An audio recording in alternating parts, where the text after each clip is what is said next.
pasaron 25 años de la primera vez que entrevisté al economista Mauricio Pozo por recomendación de Rodrigo Paz. Era un programa que se llamaba En la Mira, en Gamavisión. Gusto en verlo a los tiempos, señor ministro, y gracias por su espera y su disponibilidad. Mauricio Pozo es máster en Economía por la Universidad de Notre Dame, Indiana. Es diplomado magna cum laude en el Economic Institute de la Universidad de Colorado, analista económico, y muchas otras funciones, entre otras las de ministro de Finanzas en el gobierno de Lucio Gutiérrez y en este actual. Buenos días y bienvenido. Hasta ahora le ha tocado a usted continuar, completar, mejorar lo que se dejó hecho. ¿Cuándo comienza a ponerle su propio sello a la gestión económica para que no resulte en un tapahuecos, señor ministro? Buenos días, Carlos, por la entrevista, gracias. Bueno, esto no es un trabajo de simplemente darle una continuidad, este es un trabajo de lucha diaria por defender el programa económico. Todos los días se tienen presiones, se tienen amenazas para el programa, formas de desviar la ruta planteada, y por esa razón la perseverancia, la continuidad, la profundidad en los casos que corresponda es parte de lo que tiene que irse haciendo todos los días. En ese sentido, sea que se haya iniciado o no se haya iniciado en determinada fecha anterior, el que uno continúe en lo que considera que es correcto es parte de la acción de la nueva administración. Ahora, usted como parte de eso, planteó un recorte de cerca de 700 millones de dólares a los GATS. Ardió Troya y el Ejecutivo le dijo: Mauricio, revisa la medida. Y luego les dijo que lo que máximo podría darle, y eso parcialmente en distintas entregas, sería 90 millones de dólares. ¿Ha desistido de esa idea de un recorte a entidades seccionales y municipales que no tienen nada que ver con el problema que ustedes heredaron del gobierno anterior y que se ha agravado con mayor endeudamiento en este? Bueno, realmente lo que ha ocurrido, Carlos, es muy sencillo. Hay una fórmula de aplicación de los ingresos que se llaman permanentes y no permanentes. Los permanentes son los tributarios, los no permanentes son los que vienen del petróleo. En un caso el 21% es para los gobiernos seccionales, en el otro caso es el 10%. Y lo que ocurre es que si estos se reducen, la torta se hace más pequeña. El pastel se hace más chico, y si un pedazo de ese pastel es para los gobiernos seccionales, lo que le toca a cada uno de ellos es menor. En verdad el recorte se mantiene, pues no en la magnitud descomunal que usted quería hacer, pues. No, la magnitud es siempre la misma. 700 millones de dólares aproximadamente en total. No, era más o menos de 700 millones, Carlos. Ajá. Era más o menos cerca de 3.000 y bajó a 2.300, producto de todo el problema de la crisis. Entonces yo no puedo ponerme esa meta porque ese es un resultado de la aplicación de una norma.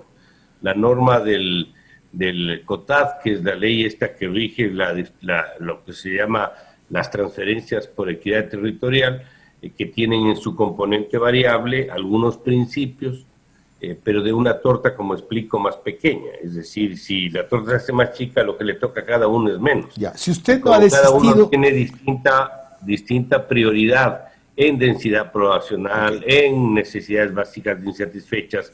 Existen impactos diferentes, a algunos les afecta más, a otros les afecta menos. Entendido. Pero lo he puesto yo, esto es una derivación. Entendido y aclarado, pero fue una la magnitud del recorte que se quiso hacer y otra la que se terminó negociando tras un pedido del presidente. No se negoció nada. Lo que se hizo fue, primero conversar obviamente con cada uno de ellos. Yo he conversado con los presidentes de los gremios de los GATS, prefecturas, juntas parroquiales, municipios. Se ha explicado bien el tema y lo que hemos quedado es en colaborar para que podamos hacer una revisión conjunta de la norma. Es decir, si la ley no está en el objetivo que buscan ellos, lo ven como algo que no es justo o la fórmula no es la adecuada, nosotros vamos a prestar nuestro contingente para que sea revisada esa fórmula. Okay. Pero como existen estos impactos en gobiernos seccionales, unos más y otros menos, para mitigar el impacto de la situación de las transferencias, hemos procedido a ayudar de varias formas. Uno, por decirle, adelantando devoluciones de IVA en unos casos, Ok. otros con créditos preferenciales. Importante aclaración. Qué bueno. Yo no lo entendí así. Importante aclaración. Entonces, si se viene ese recorte producto de la norma en los GATS y la reducción de los ingresos, ¿cuándo va a ejecutar usted un recorte significativo en el gasto público del Estado y en la cantidad de burócratas inservibles que tienen todavía? Bueno, eso es parte del gasto público. O sea, el gasto, cuando usted ve, analice el presupuesto del Estado. Sí, sí, señor ministro, pero no me refiero a eso. No me refiero a eso. Yo hablé claramente de los burócratas inservibles y del gasto en obras innecesarias. Es que es parte de lo mismo, Carlos. O sea, déjeme explicar. los GATS son burócratas inservibles. No, lo que le estoy diciendo es que dentro del presupuesto del Estado, el presupuesto general del Estado, el gasto de capital se divide en dos. Uno son las transferencias de los gobiernos seccionales. Entonces eso tiene su propia dinámica donde existen excesos. Ya también, me lo explicó, ok. y que nosotros ahí tenemos menos fuerza para poder influir, Cierto. pero algo nos ayuda la ley de ordenamiento ¿Y en la otra? de las finanzas públicas. En el otro son los recortes que ahí sí competen directamente al gobierno central, donde ya se han tomado algunas acciones. Déjeme detallarle algunas de ellas. No quiero las que haya tomado usted, para saber si le está dando su propia impronta a la gestión. 400 millones en gastos de bienes y servicios, a través de todo lo que son las recontrataciones de proveedores del Estado, todos los que les venden cosas al Estado, es decir, les venden material de oficina, les dan seguridad en los edificios, etcétera. Toda esa renegociación de contratos, replanteamiento de esos convenios, nos va a significar un ahorro de más o menos 400 millones. Okay. Uno. Primero. Segundo, se han prohibido las consultorías, ni una sola consultoría.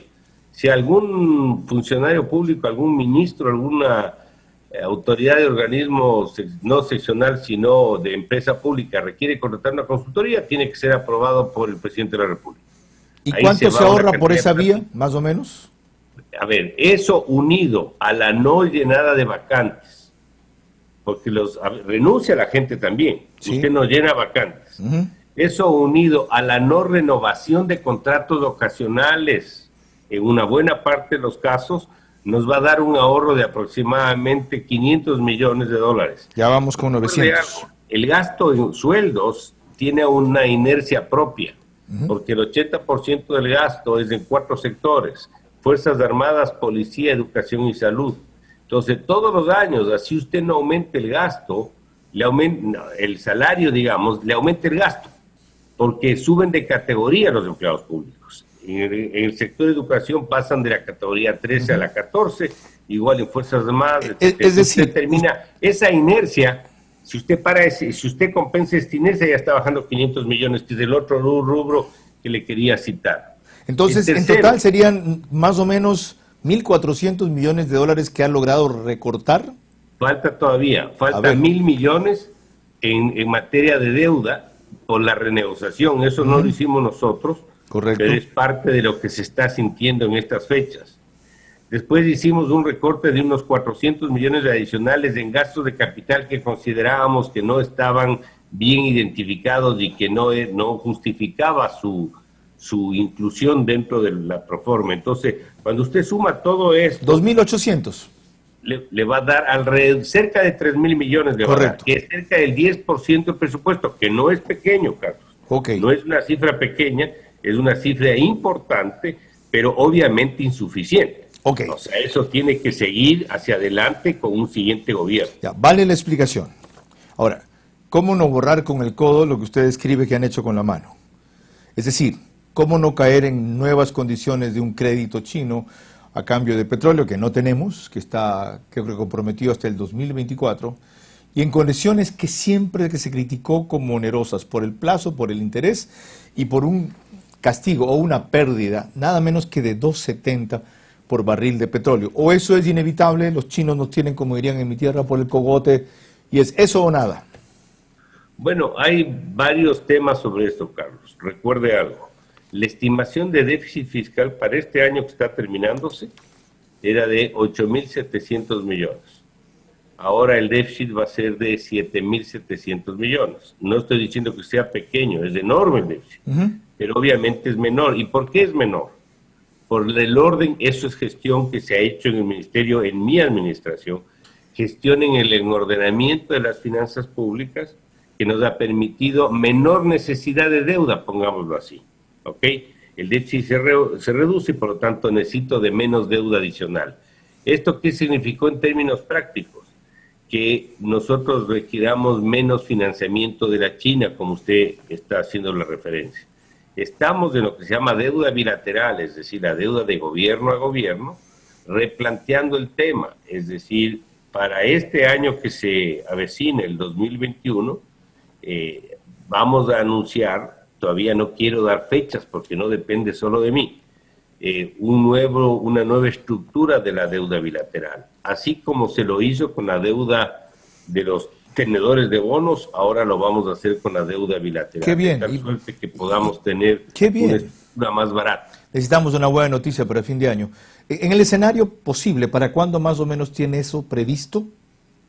Yo creería que entre finales de enero y la primera quincena de febrero. Pero ya, como le digo, esa nueva estructura de la deuda bilateral es de Ecuador, ¿con qué países? La deuda bilateral suma 6.000 millones, Carlos. Ajá. De los cuales 5.300 es la deuda con la China. Qué güey madre. Entonces, como usted entenderá, esa es la deuda con la que hay que trabajar. Ok. ¿Qué hay que trabajar haciendo qué? Todo lo que vamos a anunciar, o sea, un proceso de reestructura de esa deuda, de tal suerte de poder tener una estructura mucho más barata de la que tenemos en este momento y aminorar la dependencia hacia adelante de ese tipo de endeudamiento. Ok, fines de enero, principios de febrero. Antes de proseguir con Carla Larrea Falconi, estamos con Mauricio Pozo, ministro de Economía, son las 7:58. Una inquietud adicional. Cuando conversamos, ¿usted tiene 2 meses de ministro? Estoy ya 3 meses prácticamente. Los primeros días de enero ya tengo 3 meses. Parecen 3 años. ¿Ya? Ha perdido más pelo. Ya. Cuando conversamos hace 3 meses, y estaba Yolanda, usted dijo aquí que entre las cosas que quería dejar avanzada, estaba por lo menos un borrador de la reforma tributaria, de la reforma laboral y de la reforma a la seguridad social que tenía que emprender este país. ¿Cuándo aborda ese reto? Ya abordé. En el mes de enero estamos terminando ya el primer borrador de las 3 reformas. Hemos avanzado a muy buen ritmo. Lo dije en su momento y hoy día ratifico, con apoyo internacional de técnicos de algunos multilaterales, sin costo para el Ecuador, técnicos del Ecuador. Ya revisamos unos documentos previos y estamos en buen ritmo, Qué digamos. bien. Yo Sí. creería que para enero ya tendríamos terminado una primera versión de estos temas de reforma. ¿De cuál? ¿Cuál es la que más avanzada tiene? Es difícil decirle cuál, yo creo que van más o menos igual. La que probablemente en primera instancia podamos hacer conocer es la reforma pensional. Ya, esa es la que está más adelantada. Ok, lo otro, mire, cuando usted anunció el mecanismo, yo le dije que me parecía excelente. Porque eso de estar buscando consensos entre todos los involucrados es no terminar nunca.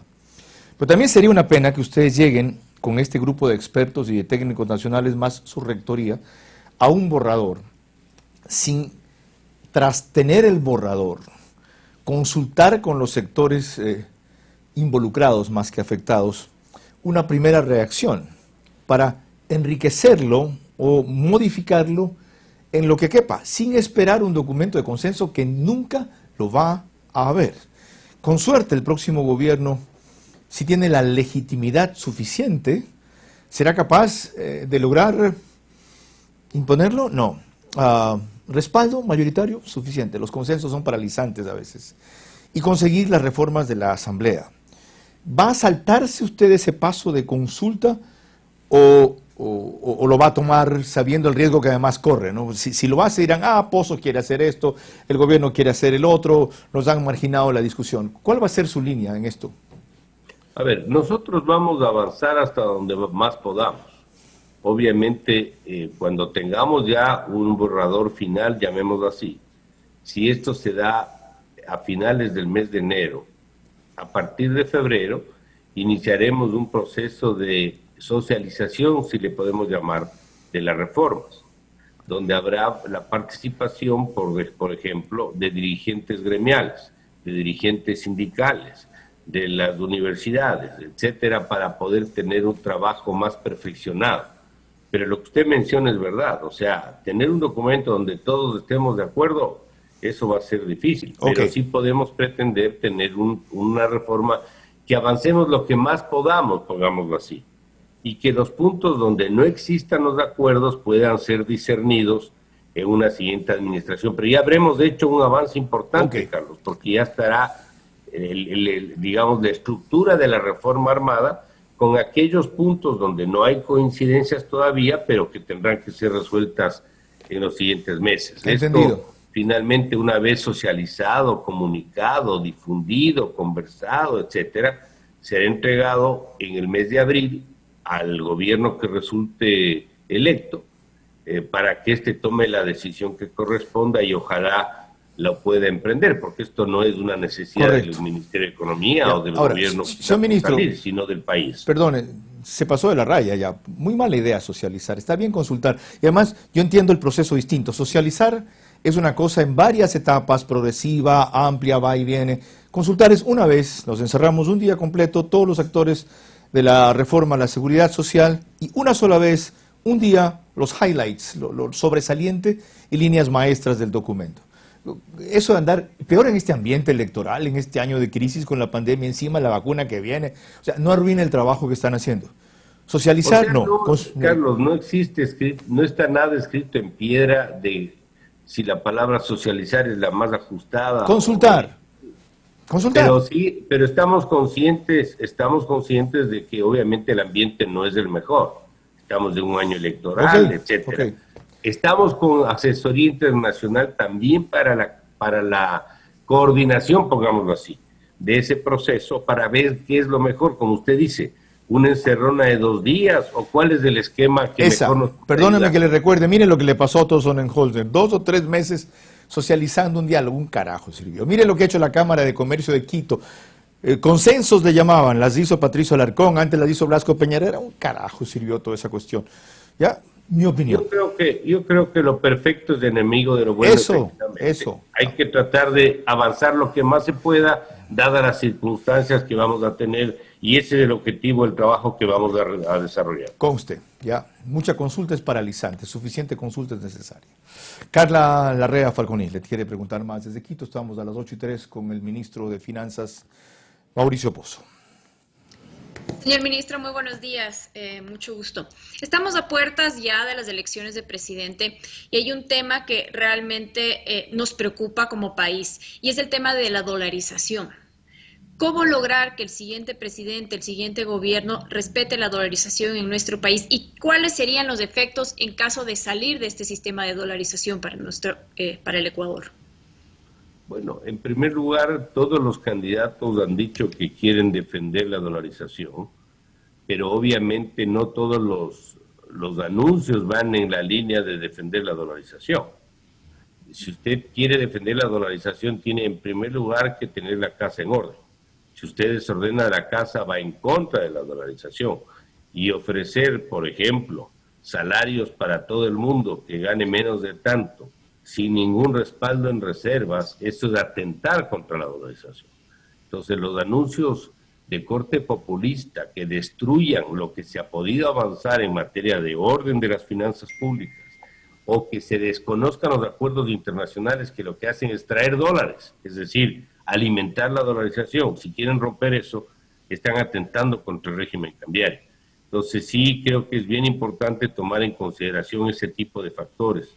El gobernante que se siente el 24 de mayo, el 31 de mayo va a tener que pagar sueldos, va a tener que transferir plata a los gobiernos seccionales, va a tener que pagar la deuda, es decir, se va a ver cuánto de lo que están diciendo lo van a poder hacer en la práctica y cuánto de lo que están haciendo va o no a respaldar el régimen cambiario. Yo esperaría que como vamos a entregar las cosas, ojalá haya un gobierno sensato y responsable que le dé continuidad a lo que esté bien y si algo considera que hay que cambiar, pues que lo haga.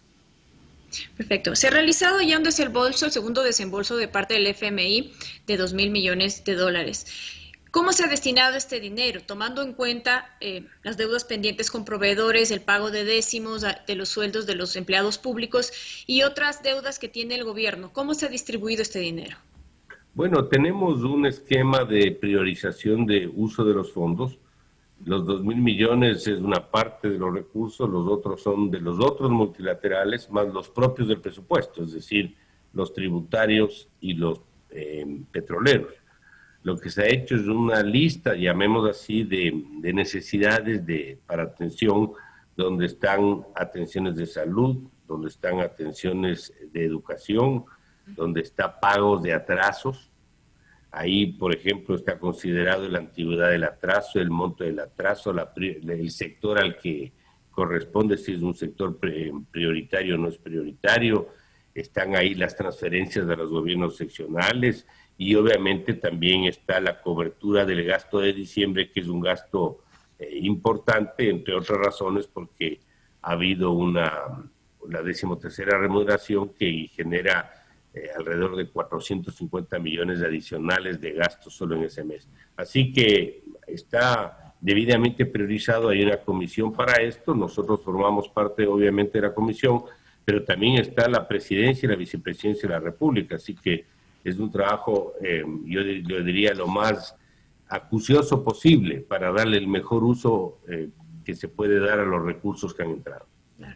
Señor ministro, usted en su cuenta de Twitter mencionó que el segundo desembolso del FMI por 2.000 millones a la economía ecuatoriana sentará las bases para un crecimiento vigoroso, duradero y generador de empleo que beneficie a todos.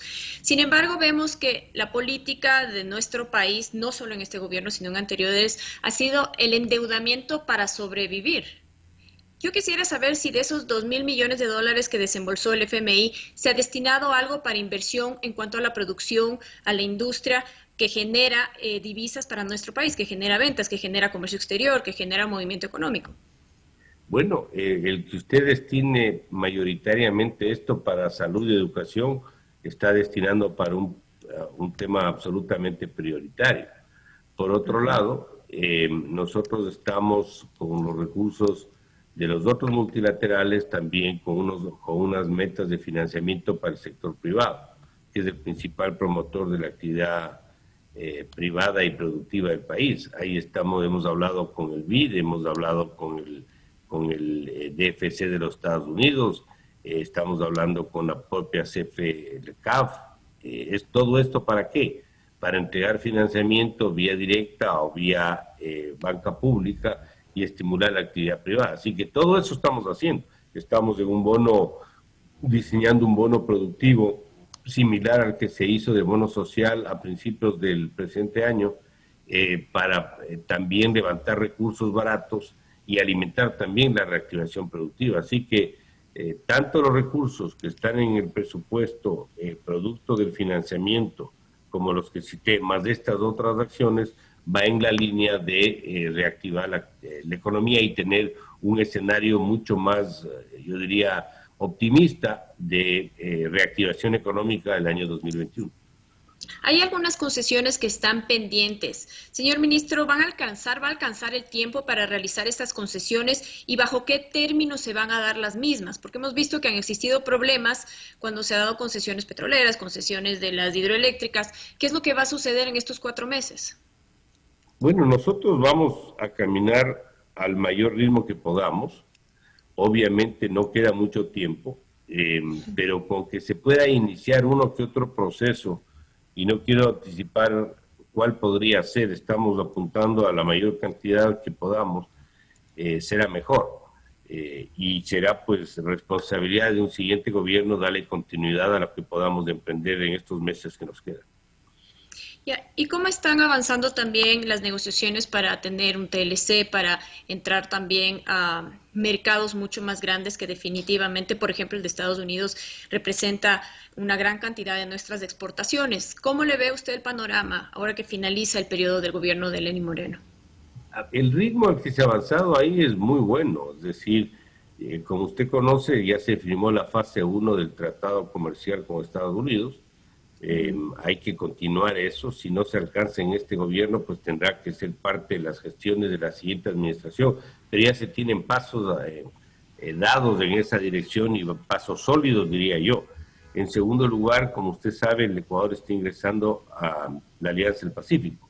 Ahí también tuvimos una reunión hace pocos días con el presidente de la República, el ministro de Comercio, con la presidencia que está en este momento en manos del presidente de Chile. ¿Para qué? Para que el Ecuador en un plazo no muy largo pueda ser ya socio parte de la alianza y no socio adherente, que es todavía. Es decir, también vamos en esa dirección. Hacia adelante tendremos que profundizar las posibilidades de acuerdos comerciales con el Asia y otras zonas del mundo. Mientras más podamos insertar nuestros productos en el exterior y mientras más podamos atraer inversión extranjera, será mejor. Y parte de los canales es tener tratados comerciales con distintas partes del mundo. Y para finalizar, señor ministro, concretamente, ¿qué debe cambiar la política económica de nuestro país para dejar de endeudarnos, porque estamos con el 60% aproximadamente de endeudamiento de nuestro PIB, y empezar a producir y dejar de sobrevivir de la deuda de los multilaterales? ¿Qué cambios se necesitan hacer? Bueno, no es solamente el tema de la relación deuda-PIB del 60%. Usted puede tener una relación de 60 o más inclusive, pero en una estructura más barata. Es decir, plazos largos, tasas de interés bajas, lo cual compromete menos el uso de la liquidez para atender esas obligaciones. O puede tener una relación menor, pero mucho más cara. Entonces, parte del tema es la estructura en lo cual se está trabajando. La renegociación va en esa dirección. Lo que acabo de citar, de buscar una estructura mejor en la deuda bilateral, va también en esa misma dirección. Pero aparte de eso, lo que tenemos que tomar en cuenta es que el programa económico incorpora lo que se llama la ruta de sostenibilidad de la deuda. Es decir, la deuda tiene que subir, tiene que parquearse un tiempo, en relación al PIB me refiero, y después tiene que ir bajando. En ese sentido, la meta, por ejemplo, del 40% de la relación deuda-PIB está puesto para el 2032, que parece lejano, pero son 10 años. ¿Para qué? Para que nosotros gradualmente en el tiempo, porque eso no hay cómo hacerlo de una sola, ir dependiendo cada vez menos de endeudamiento público. Endeudarse no es malo. Es malo si uno se endeuda para lo que no debe endeudarse o en condiciones inadecuadas. Claro, como en una casa, cuando te empiezas a endeudar en avances en efectivo en la tarjeta para pagar otros gastos. Algún rato te toca pagar. Algún rato revienta esto por alguna forma, así es. Así es. Muchísimas gracias, señor ministro.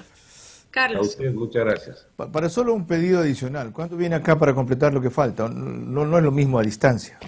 Sí, es verdad. El mejor es personalmente, Carlos. ¿Cuándo puede venir? Tengo que agendar la visita a Guayaquil para poder atender varias cosas de una sola. Sí, por supuesto. ¿Cuándo puede ser? Ponernos de acuerdo en la hora, pero yo creo que, como estoy viajando más o menos continuo, sí creo, lo que pasa es que a veces son viajes inesperados a horas que no están previstas. Entonces, ¿Primera semana de enero? A ver, no, déjeme hablar un poquito con la gente que me organiza la agenda, a ver qué cosas están agendadas para, en función de eso, ver qué día puedo estar. Es que la ahí. gente que le organiza la agenda no quiere que usted venga aquí. No, con Cristóbal estamos hablando. Claro que quiere que vaya. No quiere. Es cuestión de ponernos de acuerdo. Ellas quieren que los dejen hablar. Por Dios, es un señor con esta capacidad, con quien no necesariamente coincido, cuando mejor habla es cuando se lo presiona. ¿Ok? Que entienda eso su gente. Gracias, economista. Buenos días. Gracias, Carlos. 8:14, el ministro de Finanzas, Mauricio Pozo.